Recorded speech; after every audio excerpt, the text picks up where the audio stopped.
Conexão Saúde, apoio cultural, predileta, feito com amor. Droga vem, faz bem. Hotel Otom, Suítes Matão e Araraquara. Gente cuidando de gente.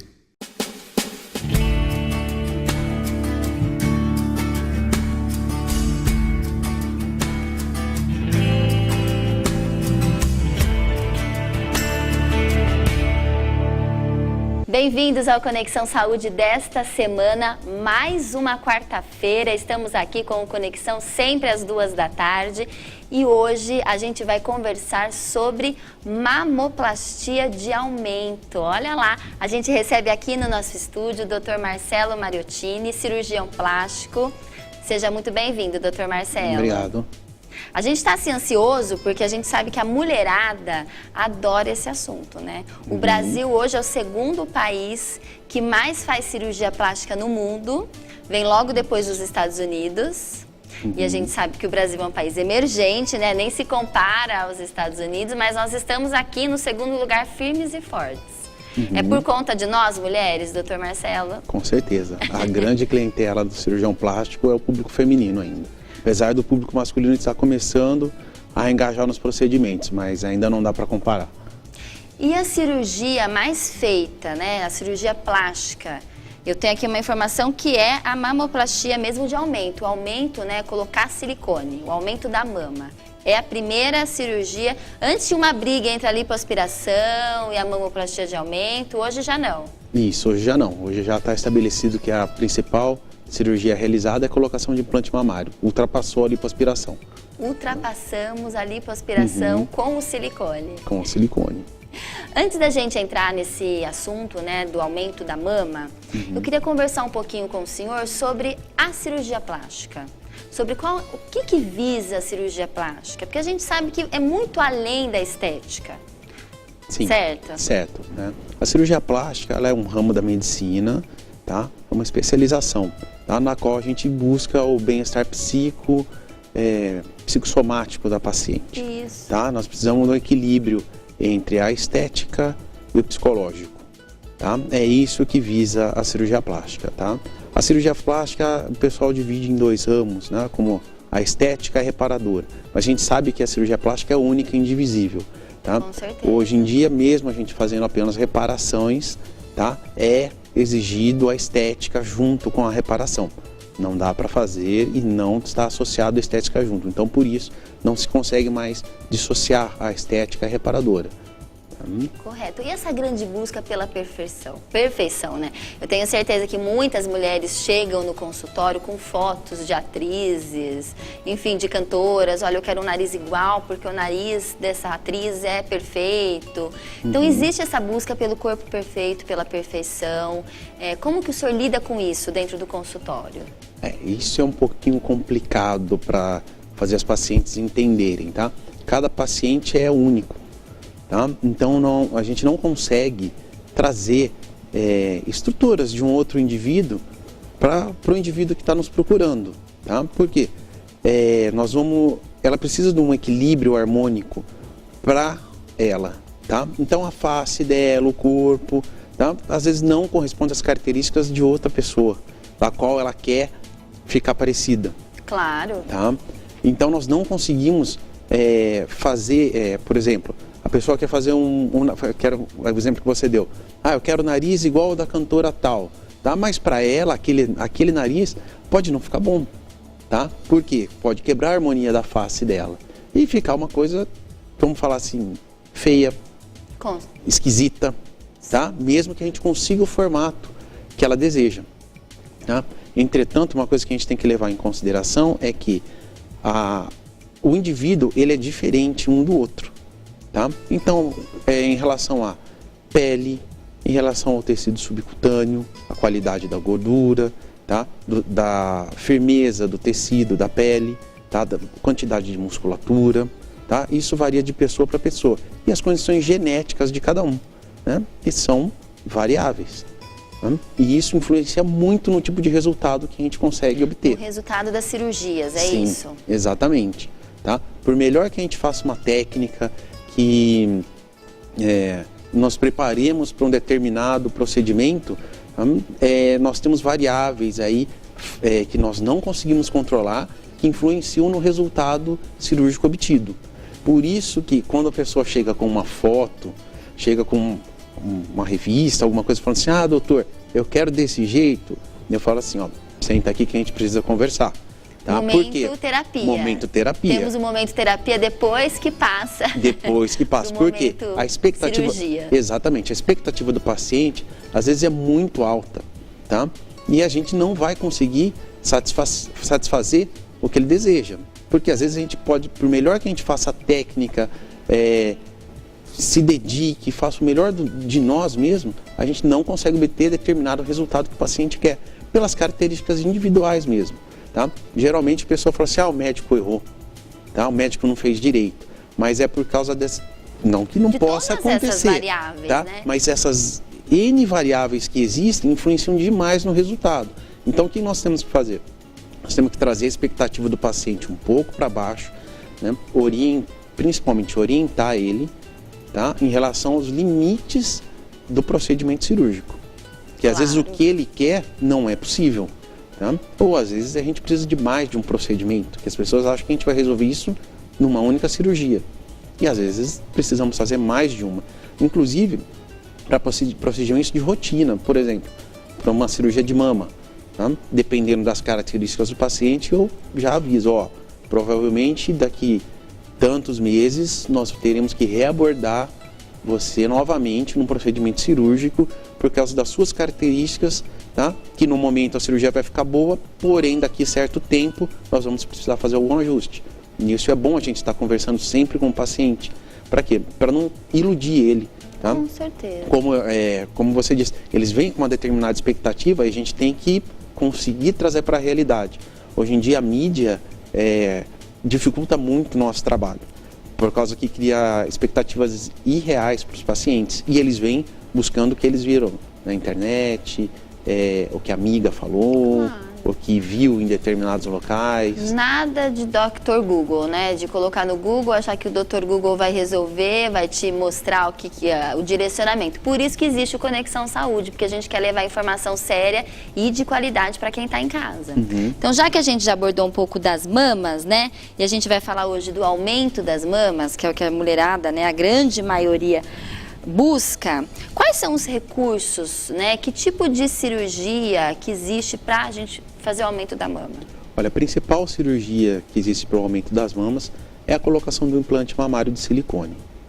Tá? Temos opção na parte de mama, quando a gente faz a reconstrução mamária, que a gente consegue ganhar volume na mama com enxerto de gordura. Tira a gordurinha de outro local do corpo, processa ela e consegue colocar na mama, mas nós temos um limite para isso. Tá? Então o principal é a colocação do implante mamário. Tá? Ela é mais segura, você consegue ter uma previsibilidade de resultado muito maior, né? Nem se compara com a enxertia, tá? E a gente consegue fazer um acompanhamento mais tranquilo do paciente, vamos dizer desse jeito. São seguros esses procedimentos? Tá? São seguros, tá? Mas não deixa de ser um procedimento cirúrgico. Como todo procedimento cirúrgico, existem complicações que podem ocorrer ao longo do tempo. Tá? Tem as complicações que a gente chama de imediata, que acontecem logo após o pós-operatório, e as complicações tardias que podem ocorrer. Tá? No caso do implante mamário, tá? Eu sempre oriento minhas pacientes dessas complicações, tá? Elas são descritas na literatura, nós temos uma porcentagem estatística da ocorrência delas e a gente sempre tem que avisar o paciente que podem ocorrer. Tá? Por exemplo, uma contratura de capsular, que é aquele invólucro de cicatriz que fica em volta do implante, ele pode contrair ao longo do tempo, né? Isso a gente chama de contratura capsular. Isso tem uma estatística, pode acontecer entre 1% e 4% aproximadamente dos casos. Tá? E isso independe da técnica que a gente faça para a colocação do implante. Né? E com o tempo, ele pode ter essa contratura e o paciente tem que estar ciente disso para poder fazer o procedimento. Tá?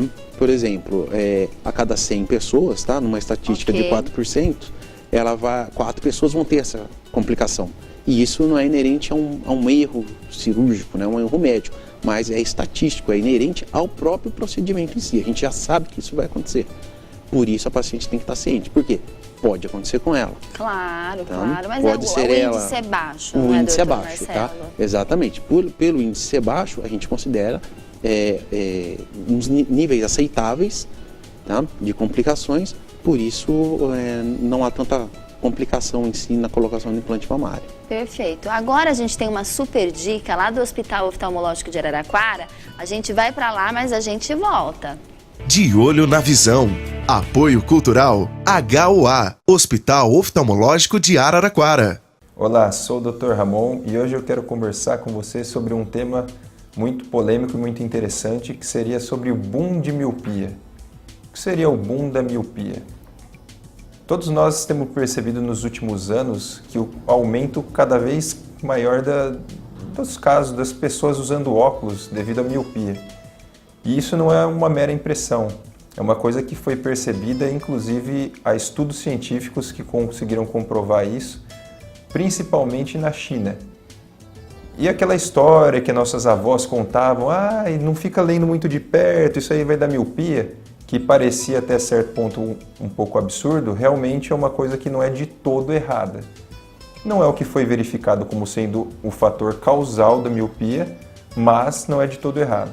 E só assim, para esclarecer um pouquinho, não precisa ficar com medo, confuso, porque vai ter uma aula, vai ter uma explicação aqui sobre o que é miopia e sobre os outros que a gente chama erros refrativos, tá? O que eu estou falando aqui é só sobre a parte da miopia e esse aumento progressivo que está acontecendo. E o que acabou sendo verificado? Uma associação entre os casos de miopia e os hábitos que as crianças e os adultos jovens, adolescentes estão tendo, que são cada vez mais hábitos de ficar dentro de casa em ambientes escuros, lendo celular, tablet aqui colado no rosto e não estão mais tendo a vida fora de casa, ao sol, ao céu aberto, praticando atividades físicas.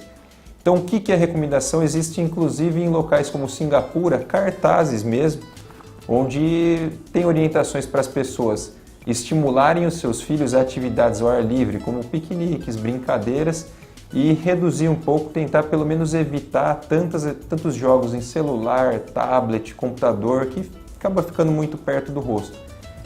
Esses trabalhos, o que acabaram mostrando e incentivando cada vez mais? Que exposição à luz do sol, em torno ali 2 a 3 horas por dia, acabam reduzindo bastante a incidência da miopia.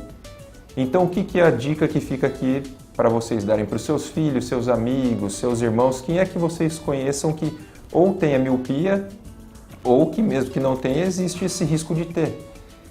É de evitar ficar muitas horas por dia em dispositivos eletrônicos, principalmente trazendo muito próximo ao rosto, e ser estimulado à atividade física. A gente precisa lembrar que nós somos, antes de tudo, animais. Então nós precisamos da luz do sol, nós precisamos de toda dessa interação com o meio ambiente, para que o risco de desenvolvimento de miopia e todas as suas consequências, que muitas vezes podem ser graves, possam ser minimizados e às vezes até não ter esse risco. Então, espero que essa dica tenha ajudado vocês e vamos fazer atividade física ao ar livre. Obrigado. E a gente agradece aí o Dr. Ramon, que super explicou pra gente sobre o boom da miopia. A gente agradece mais uma vez essa dica aí do Hospital Oftalmológico. E agora sou eu que gostaria de dar uma dica aí para vocês aí de casa. Porque a saúde da nossa visão, a saúde dos nossos olhos é de extrema importância. E o HOA é um hospital referência da nossa região. E referência do quê? De todas as áreas oftalmológicas. Então, tudo que você precisar relacionado à saúde da sua visão, você pode buscar o Hospital Oftalmológico de Araraquara. Desde consultas, exames, tratamentos, cirurgias. Quais cirurgias? Astigmatismo, miopia, catarata, glaucoma, enfim. Eles têm uma equipe preparada para te receber, uma estrutura segura, uma estrutura de ponta. Então vai lá no site, que é www.hoaararaquara.com.br ou ligue no telefone 3397-2000, é 16 3397-2000, que eu tenho certeza que a equipe do HUA vai poder te ajudar em todo esse processo da saúde da sua visão. E eles também atendem particular e também atendem convênios. Olha que maravilha. Então, se você tem um convênio, você pode ir já direto para o HUA. Combinado? A gente vai para um super intervalo aí, rapidinho o intervalo, e a gente já volta com mais Conexão Saúde.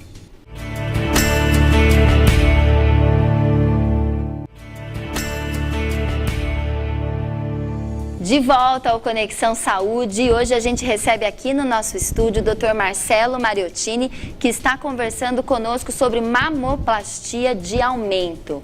Você aí em casa que quer aumentar aí os seios, as mamas, né? Esse sonho da mulher brasileira. Então a gente vai tirar todas as nossas dúvidas aqui com o Dr. Marcelo. E a gente conversou sobre a segurança da operação da cirurgia antes do intervalo. Agora eu tenho algumas outras dúvidas.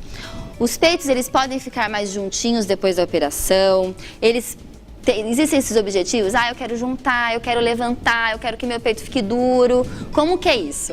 Sim, em geral, as moças que me procuram, que nos procuram, né? Sim. Elas vêm com essa expectativa de que eu vou colocar o silicone, vai juntar os peitos e vai erguer eles, tá? Essa é a... Ficar aquela mulheraça de televisão. Isso, né? Só que o que acontece, né? Nós temos que ver cada caso para poder falar o que a gente vai conseguir de resultado. Tá? Não é porque a amiga ficou com um determinado resultado que a outra, que a paciente vai ter o mesmo. Vizinha, exatamente, né? Tá? Então o que acontece? Quando a mulher tem a mama mais separada, tá? A simples colocação do implante mamário não vai fazer com que os peitos fiquem juntos. Tá? Porque o implante ele fica atrás da mama, e se a mama não é mais juntinha, o implante não vai fazer esse efeito de junção, ele só vai fazer o efeito de projeção e cobrir a área que a mama ocupa. Então ele não vai juntar a mama. Tá? Agora, se a paciente tem um pouquinho só de sobra de pele, dependendo do volume do implante que se coloca, você consegue ter esse efeito de erguer a mama um pouquinho. Entendi. Tá? Mas em geral, às vezes você precisa associar a mastopexia, né? Uma cirurgia para erguer o tecido mamário, além da colocação do implante de silicone.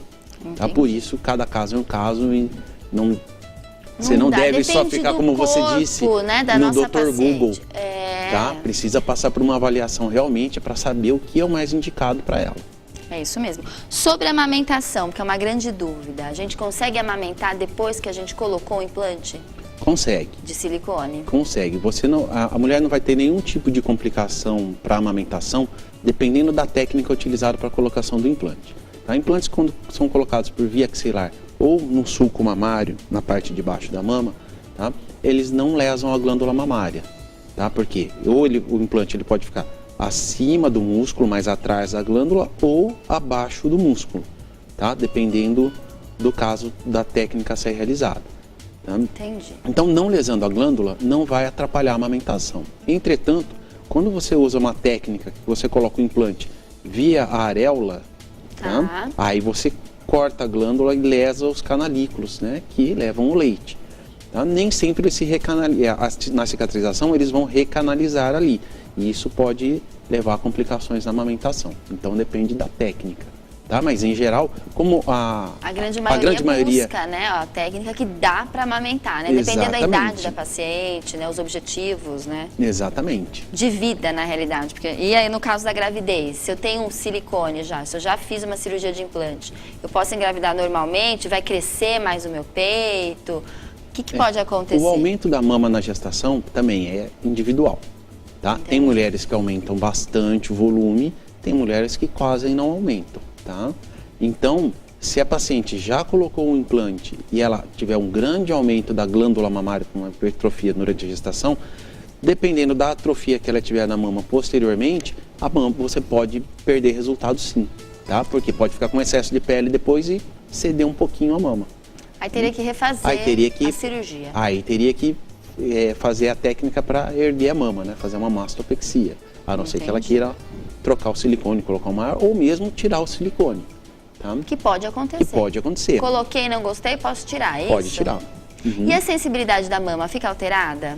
Ela fica alterada no começo da cirurgia, né, no pós-operatório, tá? Mas em geral entre 3 meses e 1 ano restabelece a sensibilidade normalmente. Em casos excepcionais, você pode ter uma perda da sensibilidade. Entendi. Tá? Pode ser parcial ou pode ser inclusive total, mas é muito difícil acontecer. Mas isso é uma das complicações esperadas do procedimento, que podem acontecer. E qualquer pessoa pode colocar o silicone? Não, a grande maioria pode. Tá? Entretanto, pacientes que tenham problemas de saúde graves, tá? Ou que possam influir no resultado, nós contraindicamos a colocação de silicone.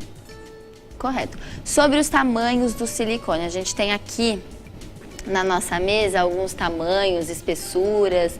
Como que a gente... Claro, né, que o senhor já falou que vai de acordo com a individualidade de cada paciente.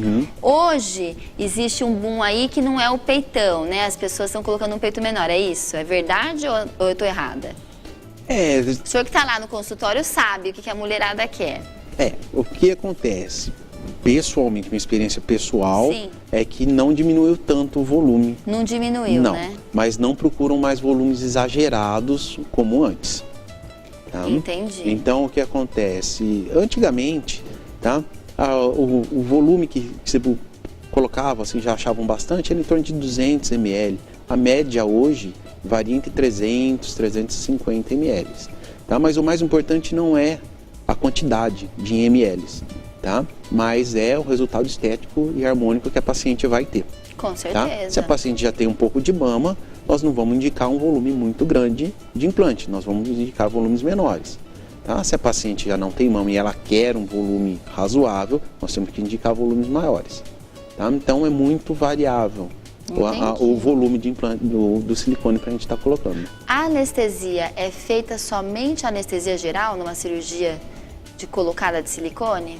Não, você pode estar utilizando a anestesia geral, tá? Ou você pode fazer uma sedação com anestesia local apenas, tá? Então, com anestesia local? Então a gente anestesia local. Vai de manhã para o hospital, já volta à tardezinha para casa ou não? Isso. É? Tá? O tempo de internação é curto, tá? E você não precisa necessariamente estar fazendo um ambiente hospitalar. Se tiver clínicas com infraestrutura, centro cirúrgico adequado, pode estar sendo realizado na clínica, tá? Qual a vantagem?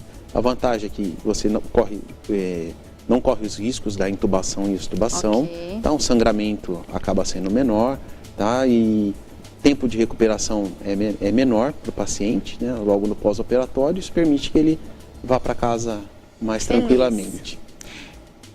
O pós, sente muita dor? Também é variável de pessoa para pessoa. Tá? Olha aqui, a maioria, tá fácil aqui, hein? Tudo é variável. Tudo é variável, tá? Tem pacientes que não se queixam de nada, parece que nem passaram pelo procedimento cirúrgico. Tem outras que se queixam grandemente de dor, tá?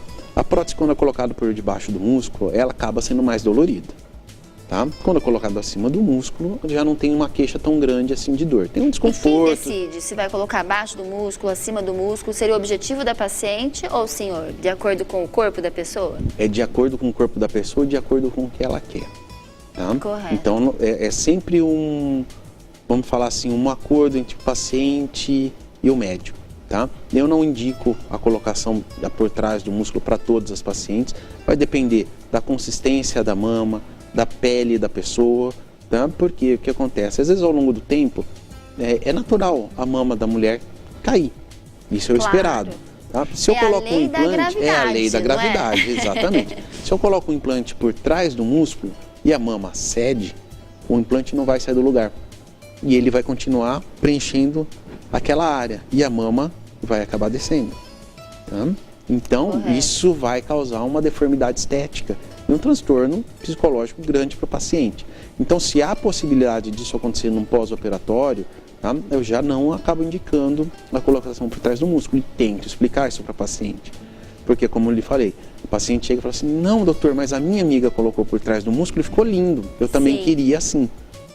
Tá? E, às vezes, aquele jeito não é o adequado para ela. Existe uma grande comparação. Existe uma grande comparação. Sempre, sempre. Exato. E no caso, assim, o nosso último assunto para a gente finalizar, cicatriz. Né? Como ficam as cicatrizes dessa operação? O legal da plástica é que nós fazemos os procedimentos tentando esconder o máximo possível as cicatrizes. Sim. Tá? Então sempre nós vamos tentar deixar a cicatriz numa área que com a roupa ela não seja visível. Tá? A cicatriz, em geral, ela fica num aspecto muito bom.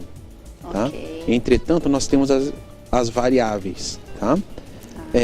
Em que a cicatriz pode ficar grossa, ela pode ficar um pouquinho alargada, ela pode, nas piores hipóteses, evoluir para um queloide, tá? Que é uma cicatriz patológica grande que se estende por além da área que a gente faz a incisão. Tá? Eu consigo saber antes da cirurgia se vai acontecer uma queloide, se vai deixar... Porque como é de indivíduo para indivíduo, como que a gente sabe que a cicatriz não vai ficar tão gritante ou surgir uma queloide? Tá. Em geral, as pessoas com a pele mais clara têm uma tendência a ter uma melhor cicatrização. Né? Ela tem menos chance de evoluir com queloide, por exemplo. Ah, é? Entretanto, nós estamos no Brasil. No Brasil tem uma miscigenação muito grande. E o principal fator não é só a cor da pele, mas é a parte genética. Como no Brasil nós temos essa miscigenação, tá? Também não dá para se afirmar ao paciente que ele não vai ter nenhum tipo de problema cicatricial. Fica difícil. Tá? Fica difícil. O que nós fazemos? É uma bola de cristal, né? O que nós fazemos? Nós passamos alguns produtos, tá? Para melhorar as condições de cicatriz e deixá-la mais favorável para evoluir para uma cicatrização de boa qualidade. Mas mesmo com todo o esforço que a gente faz, às vezes não é possível garantir um resultado bom da cicatriz. Tá? Perfeito. Doutor Marcelo, eu queria agradecer a sua participação aqui no Conexão Saúde. Eu tenho certeza que a gente ajudou muita gente que está em casa com as dúvidas, né, sobre o aumento de mama. Muito bom conversar com o senhor. Com certeza o senhor voltará aqui no Conexão Saúde para próximos temas, enfim. Muitíssimo obrigada. Eu que agradeço. O senhor fica em Araraquara, na cidade de Araraquara, isso, né? Dr. Marcelo Mariottini, é isso mesmo. E agora eu quero contar para você aí de casa um super serviço da Droga Vem. Eu não sei se vocês já ficaram sabendo que ele tem um serviço que chama Em Casa. Que serviço que é esse? É um serviço de aplicação de injetáveis e soro. Então, se você precisa medicar, se você cuida de alguém que você precisa medicar no horário certinho e às vezes seu avô, sua avó, sua mãe, seu filho, você não vai estar lá naquele momento, naquele horário, você pode agendar essa medicação a domicílio, essa aplicação, né, de injeção a domicílio. Como que você faz esse agendamento? Você pode ir em qualquer farmácia Droga Vem, fazer o agendamento com 24 horas de antecedência, ou você pode ligar no Alô Saúde. Qual que é o número? 33369000. Ligue lá no Alô Saúde, agende com 24 horas de antecedência que vai dar tudo certo. E você também, às vezes é moderno, aí usa o site, né, usa a internet, entra no site da Droga Vem, www.drogavem.com.br, vai lá na aba Em Casa, que é o serviço a domicílio, e você faz todo o preenchimento do formulário para agendar. Gostaram desse serviço? Eu espero que sim. Droga Vem faz bem, faz muito bem. A gente vai para um pequeno intervalo e a gente já volta com mais Conexão Saúde.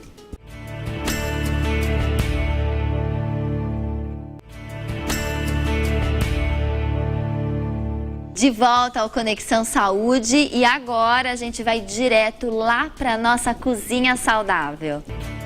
Cozinha Saudável, apoio cultural. Predileta, feito com amor. Mais um Cozinha Saudável no ar e estou aqui com a minha queridíssima chefe Aline Carrascosa. Ela está muito animada, reclamando do meu repertório, porque aqui eu estava cantando junto com ela. Mas uma música muito calma, ela quer uma música agitada, porque hoje a gente vai fazer... espaguete. Espaguete, tem que ser uma coisa muito animada. A italianada curte, né? Mas é de abobrinha. De abobrinha, porque aqui é o Cozinha Saudável, é óbvio. Hoje vai ser espaguete de abobrinha. Vamos usar o molho predileta, o livre. Só que eu vou colocar... Livre de adição de sódio, gordura, conservantes. Isso. E eu vou colocar, fazer ele um pouco pedaçudo, com cebola. Ó, garota, pedaçudo, gosto assim. Então vamos lá, gente. Let's. Eu vou refogar a cebola.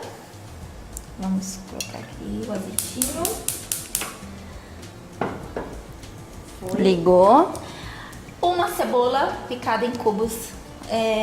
Estrategicamente maiores, olhando para o lado, não olha o que vai acontecer com a cebola. Pedaçudos.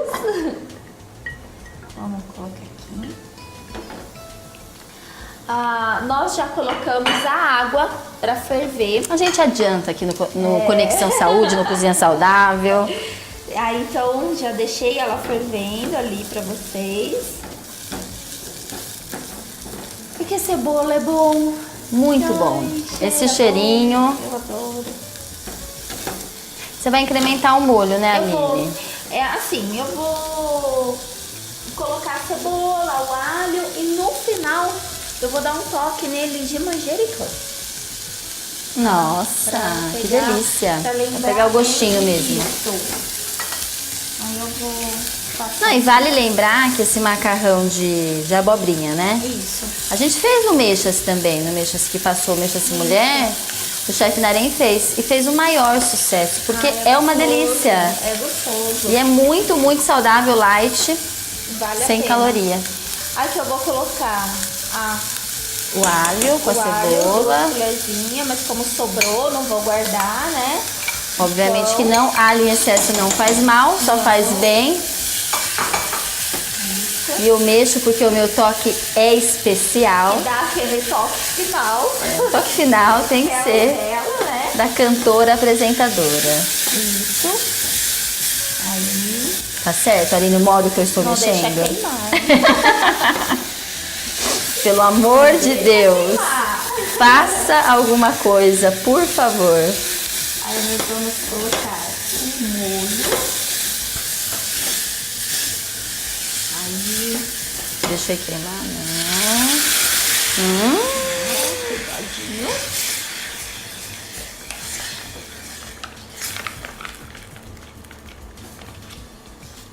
Olha só. Arrasou, Aline. Como ele vai cozinhar um pouquinho, eu vou pegar um pouco dessa água da abobrinha que vai cozinhar. Vou por aqui. Olha a dica. Porque como ele vai... Depois eu vou ter que colocar o manjericão, senão ele vai ficar muito grossinho. Entendi. Pode mexer. Posso mexer. Isso. Liberada para dar o meu toque final. Aí, certo? Aí, pessoal, vamos colocar o espaguete de abobrinha na água fervendo. Lembrando que hoje em dia no mercado já tem produtos que fazem esse corte e alguns varejões que também servem dessa forma, tá? Quem fez esse corte pra gente foi o Varejão Passarinho. A gente indica aqui porque a gente tem Só uma licencinha. uma parceria, a Aline tem parceria com eles. Ela já ligou lá, eles deixaram prontinho, né, Aline? Isso. Eu tava precisando, aí eles já me atenderam rapidinho. Prontamente. Prontamente. Então, a água já está levemente já salgada, como se fosse fazer Um macarrão mesmo? macarrão. Eu vou esperar cozinhar um pouquinho e escorro. Ótimo, garota. Certo? E a gente vai agora Vamos tirar. tirar o nosso macarrão de abobrinha, porque ele já está pronto. Já está.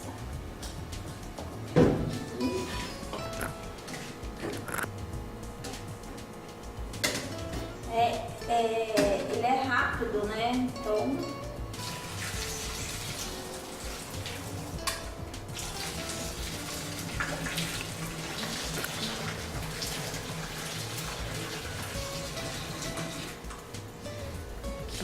Ótimo. Agora o que eu vou fazer? Qual é a dica do dia?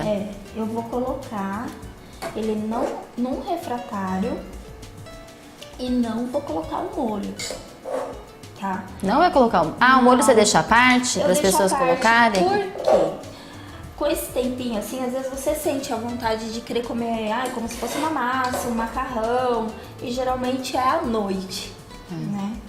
Então, eu vou deixar ele assim, porque a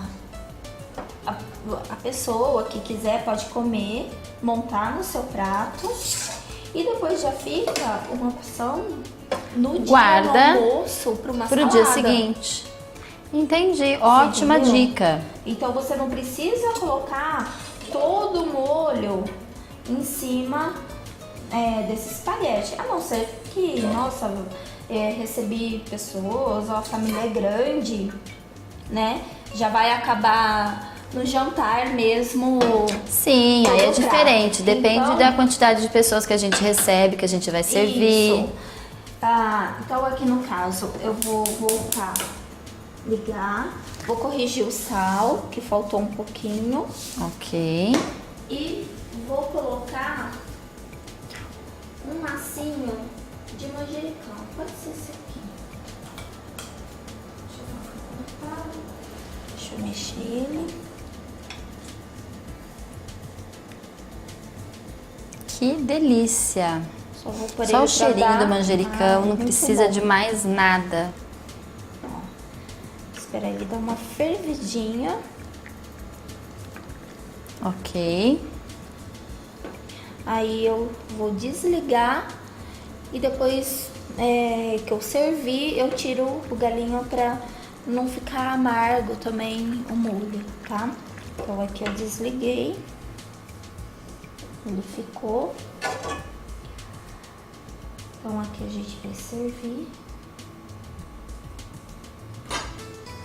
esse espaguetinho. Quem será que vai comer hoje?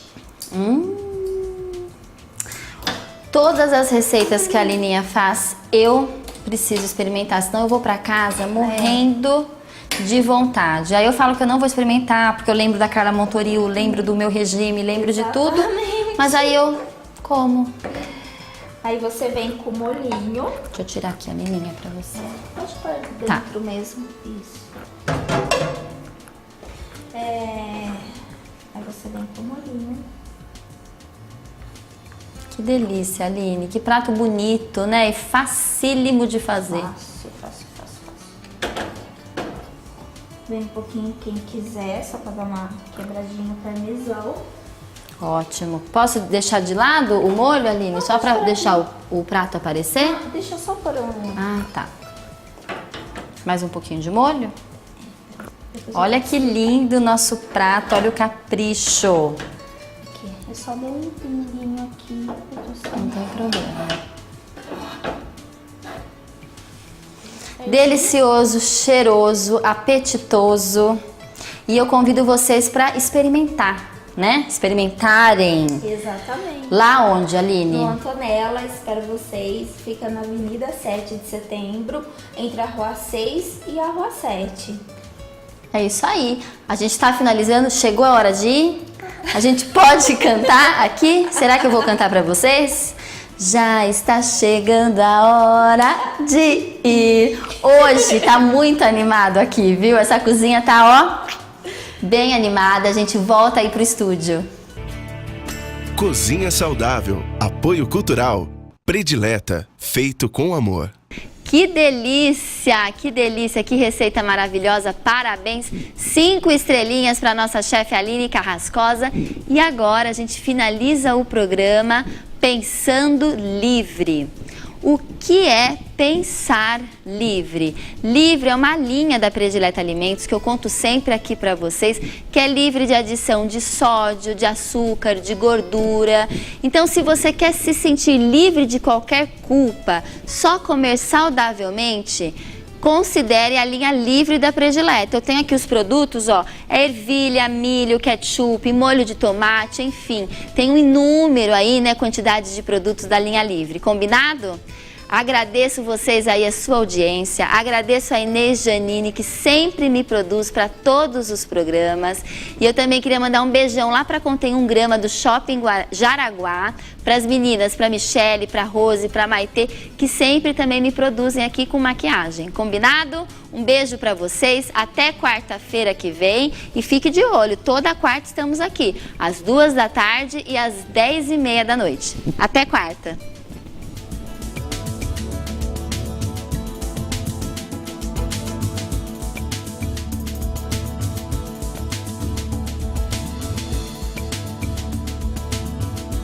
Conexão Saúde, apoio cultural, predileta, feito com amor. Droga vem, faz bem. Hotel Otom, Suítes Matão e Araraquara. Gente cuidando de gente.